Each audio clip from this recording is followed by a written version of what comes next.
नमस्कार, मैं रामनाथ प्रसाद, दर्शन शास्त्र विभाग, डीएवी महाविद्यालय सिवान से आज ऑनलाइन कक्षा के अंतर्गत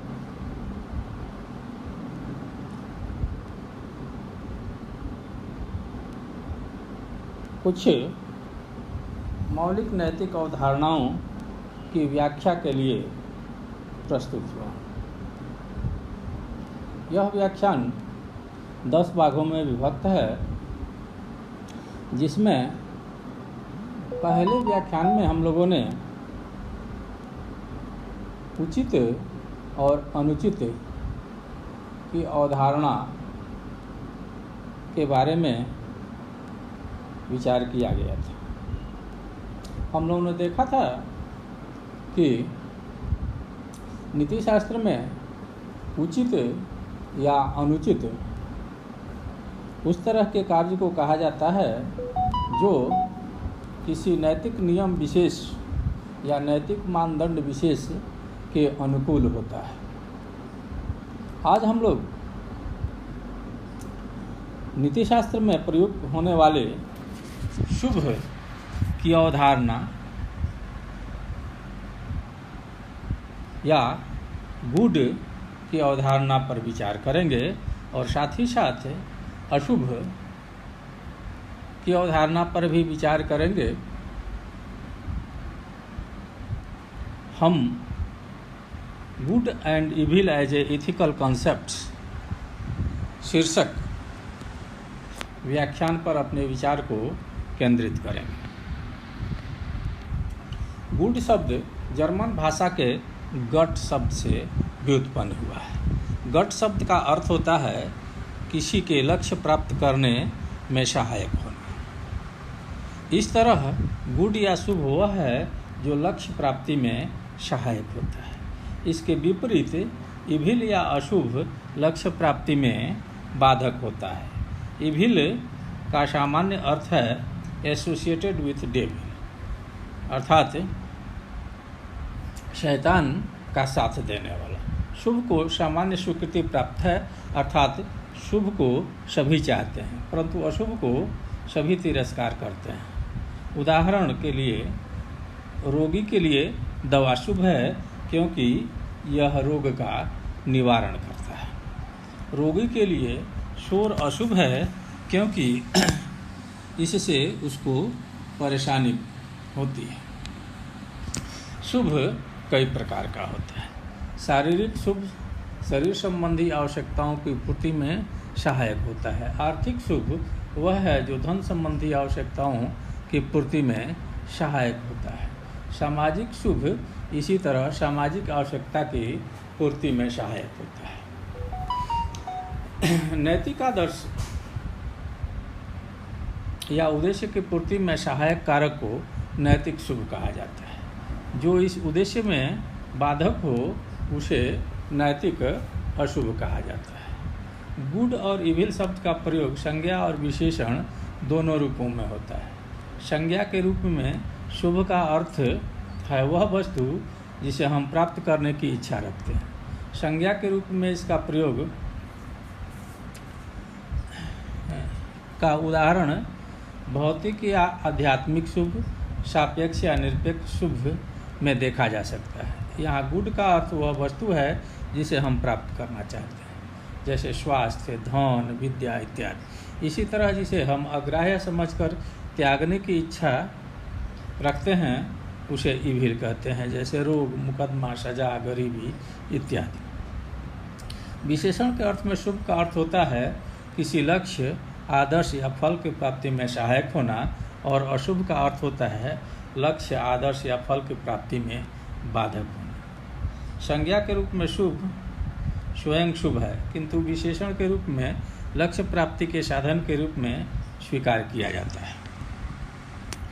इसी तरह शुभ के दो रूप हैं, गुड एज एंड और गुड एज मीन्स। मनुष्य धन की कामना करता है इसलिए धन शुभ है। धन सुख के लिए चाहिए, अतः सुख भी शुभ है।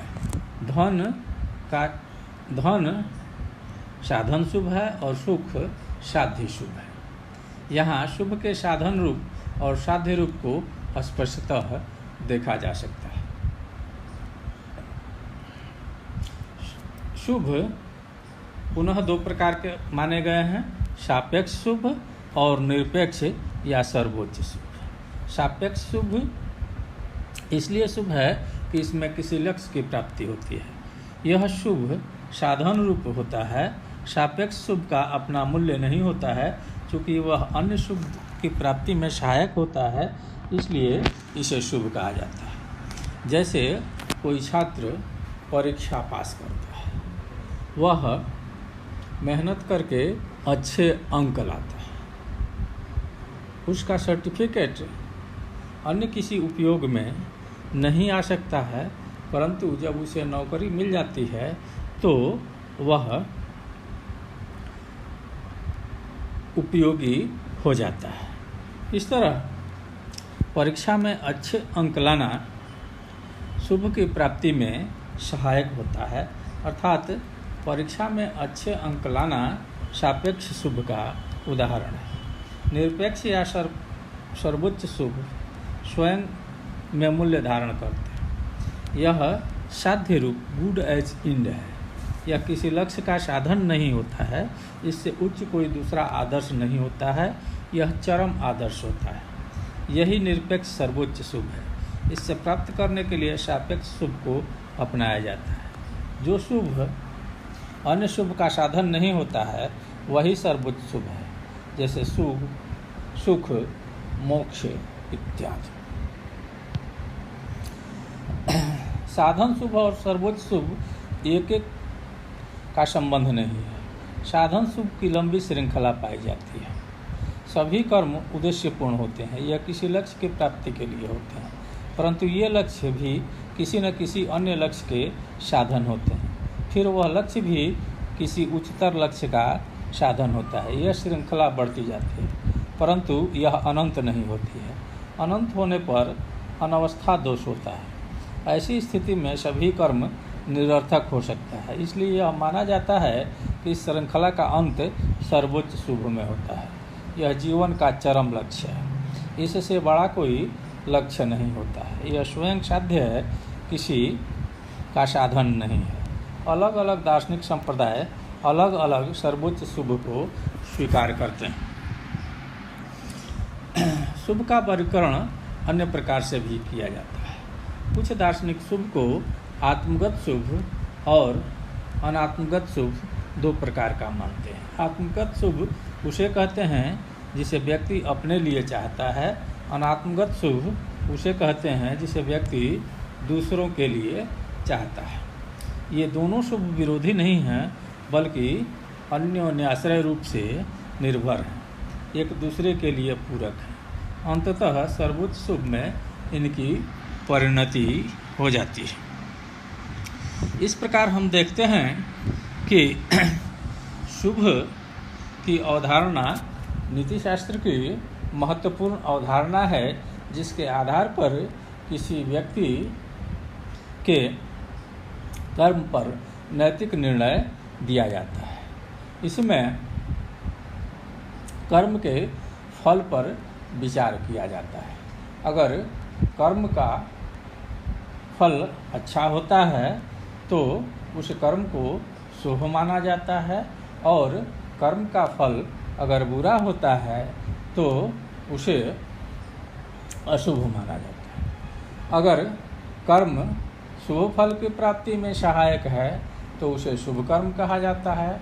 अगर कर्म फल के प्राप्ति में बाधक है तो उसे अशुभ कर्म कहा जाता है। मूल रूप से शुभ कर्म फल से संबंधित है। इस प्रकार हम देखते हैं कि एक तरफ उचित और अनुचित की अवधारणा है, औचित्य और अनौचित्य की धारणा है, जिसमें यह माना जाता है कि किसी नैतिक मानदंड विशेष के अनुकूल कार्य करने पर कर्म को उचित या अनुचित माना जा सकता है। उसी तरह अगर किसी कर्म का फल अच्छा या बुरा होता है तो उसे शुभ या अशुभ कर्म कहा जा सकता है। अब हम लोग अगले व्याख्यान में सर्वोच्च शुभ की अवधारणा पर विचार करेंगे। तब तक के लिए धन्यवाद।